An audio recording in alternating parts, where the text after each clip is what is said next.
ಬನ್ನಿ ಫ್ರೆಂಡ್ಸ್, ಮೊಸರು ಅವಲಕ್ಕಿ ಮಾಡೋಣ. ನೋಡಿ ಹೀಗೆ ಬರುತ್ತೆ ಅವಲಕ್ಕಿ. ಸ್ವಲ್ಪ ಬೂಂದಿ ಕಾಳು ಹಾಕಿದ್ರೆ ಚೆನ್ನಾಗಿ ಕಾಣುತ್ತೆ. ಮೊದಲಿಗೆ ಒಂದು ದೊಡ್ಡ ಈರುಳ್ಳಿ ಚಿಕ್ಕದಾಗಿ ಕಟ್ ಮಾಡ್ಕೊಳ್ಳೋಣ. 2 ಮೆಣಸಿನ್ಕಾಯಿ ತೊಗೊಳ್ಳೋಣ, ಹಸಿಮೆಣಸಿನ್ಕಾಯಿ ಅವನು ಕೂಡ ಕಟ್ ಮಾಡ್ಕೊಳ್ಳೋಣ. ಸ್ವಲ್ಪ ಕರಿಬೇವು ಕಟ್ ಮಾಡ್ತೀನಿ. ನಂತರ ಸ್ವಲ್ಪ ಕೊತ್ತಂಬರಿ ಚಿಕ್ಕದಾಗಿ ಕಟ್ ಮಾಡಿಡ್ತೀನಿ. ಒಂದು ಬಾಣಲೆ ತಗೊಂಡು ಸ್ವಲ್ಪ ಎಣ್ಣೆ ಹಾಕ್ತೀನಿ.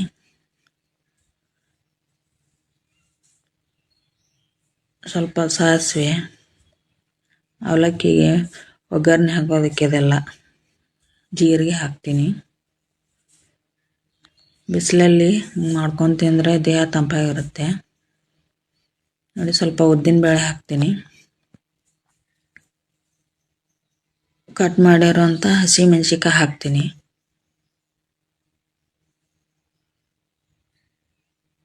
ಸ್ವಲ್ಪ ಈರುಳ್ಳಿ,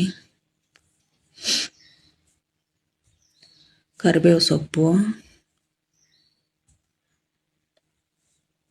ಬಿಸಿಲಲ್ಲಿ ಹೊರಗಡೆ ಬಂದಾಗ ಇದನ್ನ ಮಾಡ್ಕೊಂಡು ತಿಂದರೆ ಅಥವಾ ಮಾಡಿ ಫ್ರಿಜ್ಜಲ್ಲಿ ಇಟ್ಕೊಂಡು ತಿಂದರೆ ಮಸ್ತಾಗಿರುತ್ತೆ. ಕೊತ್ತಂಬರಿ ಹಾಕಿದ್ದೀನಿ, ಸ್ವಲ್ಪ ಕೈ ಆಡ್ಸೋಣ.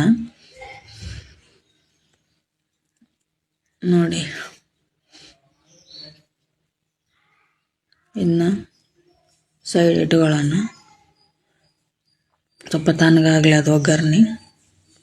ಒಂದು ಬಟ್ಲು ಅವಲಕ್ಕಿ ತಗೊಳ್ಳೋಣ. ಅದನ್ನು ಚೆನ್ನಾಗಿ ನೀರು ಹಾಕಿ ತೊಳ್ಕೊಳ್ಳೋಣ.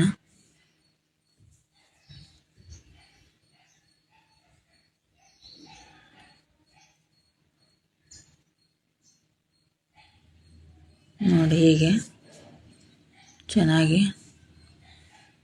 ತೊಳೆದು ಬಿಡೋಣ. ಈ ಬೇಸಿಗೆ ಕಾಲದಲ್ಲಂತೂ ತುಂಬ ದೇಹಕ್ಕೆ ತಂಪಾಗುತ್ತೆ. ಮಾಡ್ಕೊಂಡು ತಿನ್ಬೇಕು ನೋಡಿ. ನೀರು ಬೇರೆ ಪಾತ್ರೆಗೆ ಹಾಕೋಣ. ಅವಲಕ್ಕಿ ನೋಡಿ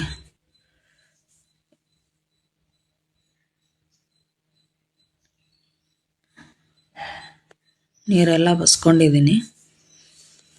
ಇವಾಗ ಒಂದು ಕಪ್ ಮೊಸರು ಹಾಕೋಣ ಅದಕ್ಕೆ.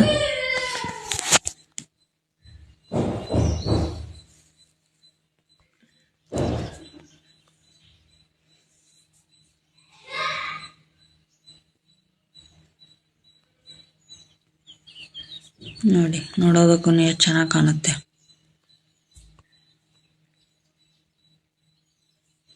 ಮಕ್ಕಳಂತೂ ತುಂಬ ಇಷ್ಟಪಡ್ತಾರೆ. ದೊಡ್ಡವ್ರ ದಣಿವೆಲ್ಲ ಬೇಸಿಗೆ ಕಾಲದಲ್ಲಿ ಹೊರಟು ಹೋಗ್ಬಿಡುತ್ತೆ. ಕಣ್ ತುಂಬ ನಿದ್ದೆ ಬರುತ್ತೆ.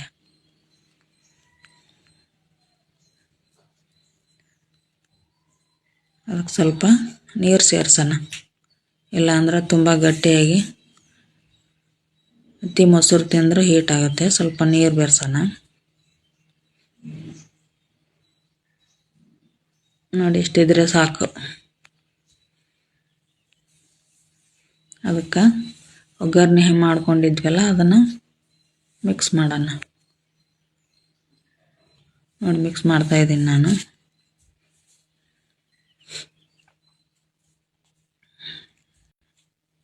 ಹೆಚ್ಚಿಟ್ಕೊಂಡಿರುವಂಥ ಕೊತ್ತಂಬರಿನ ಹಾಕ್ತೀನಿ.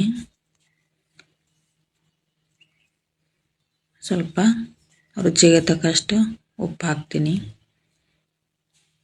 ಸಕ್ಕರೆ ಹಾಕ್ತೀನಿ.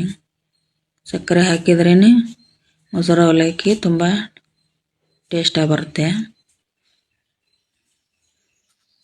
ಸ್ವಲ್ಪ ಉಪ್ಪು ಸಕ್ಕರೆ ಮಿಕ್ಸ್ ಆಗಲಿ, ಕೈ ಆಡ್ಸೋಣ.